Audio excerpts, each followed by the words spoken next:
going on, guys? Welcome back. It's Claytano. Thank you so much for tuning in as always. And we're back with another how to build video. And today we're showcasing the Water Crystal Priest, a unit that is something that everybody should have in my opinion. And for those of you that don't know, basically what I do in this series is I talk about the units, this one in particular, aka Zircon. And I also go over the how to build it, what gear to use, early game and mid game, and where you should use it, why it's good there, and what are the units you could pair with it, etc, etc, etc, etc, etc. Okay, so before we get into the video though, if you guys are new here, thank you so much for stopping by. If you guys want to win a giveaway, I do a giveaway every single video, yes, even this one, and all you have to do to win is go ahead and hit that subscribe button and then comment down below. And if you want to wait till the end of the video to see if you want to subscribe or not, that's also perfectly fine. But one thing I do like to say on these types of videos is just a comment down below which unit you want to see next showcased, okay? And let's get into it. So the Crystal Priest, guys, the Water Crystal Priest is an extremely useful unit. Very free-to-play unit that you can get from common discs. You can actually get it from the black market. You can get it from a drop in like, I think it's scenario 5 on board 3. I might be wrong on that one, but it's like somewhere around there on board 3. You can actually get it from a drop from the scenario. It's pretty great. So as far as the skills are, though, they are extremely useful. That does absolutely nothing on skill 1, which is the basic attack. But aside from that, everything else is really good. So let's just take a look at the basic attack. Throws a crystal shard, damaging an enemy from a distance, has a chance to shatter on impact, dealing a portion of that damage to enemies near the target. Okay, you're not going to build him damage, so he's not going to really do much as far as the damage is concerned. But the skill 1 here, Wave of Harmony, this is where things start to get good. He also has pretty low cooldowns on both of his skills, so it's pretty nice, and he only has to cycle through 2 of them, which is great. So Wave of Harmony projects a beam of light that bounces between allies, healing them. Hits self, then hits target ally up to 2 additional allies. The way that's worded just gets me every time. Hits self, then hits target ally up to 2 additional time. And up to 2 additional allies.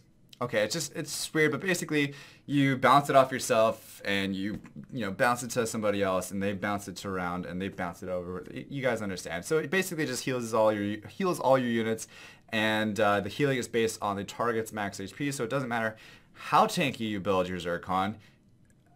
It's gonna do a certain amount of percentage. I don't know the exact percentage, but it's gonna deal it based on their max HP, which is nice. So he can heal like really tanky people at level 1.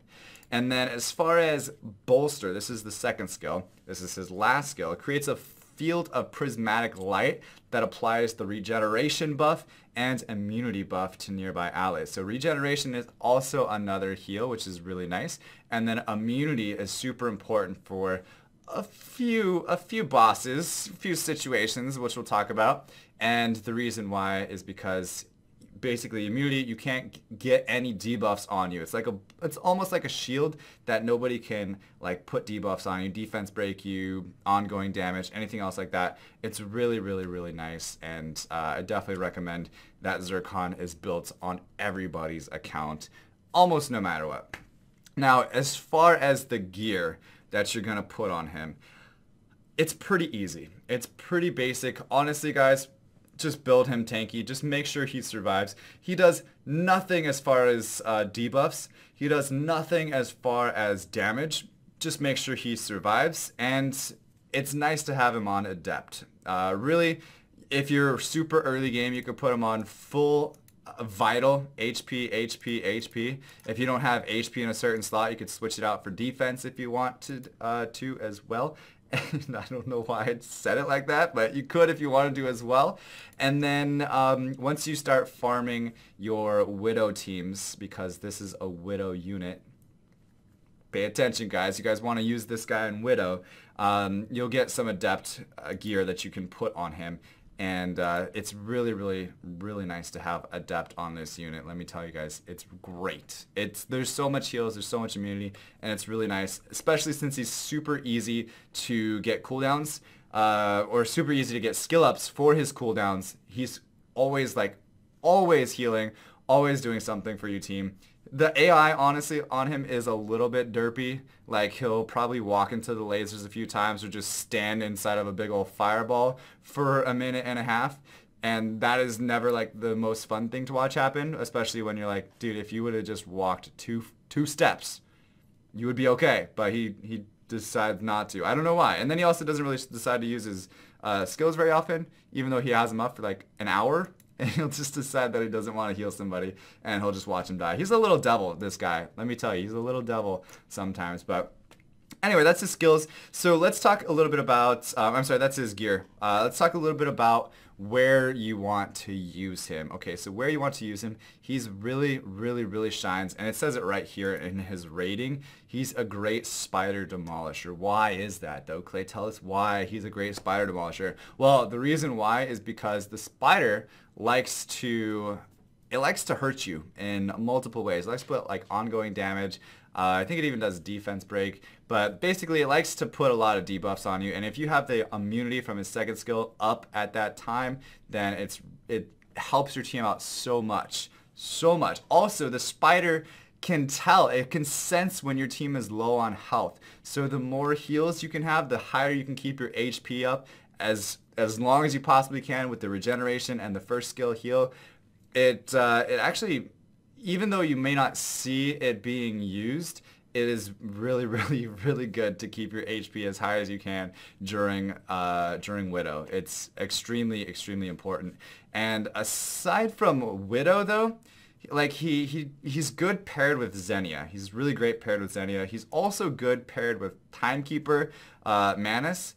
And I've said in the past that he can be replaced by the Timekeeper, but he can also be paired with the Timekeeper because, I mean, just Timekeeper. I've done a video on the Timekeeper. You guys can go check that out if you want to, but he's really good paired with those two specifically, and then alongside one of like the Snake Ladies or another unit that does dots, and that's like easy Widow 10 runs once you guys have him fully.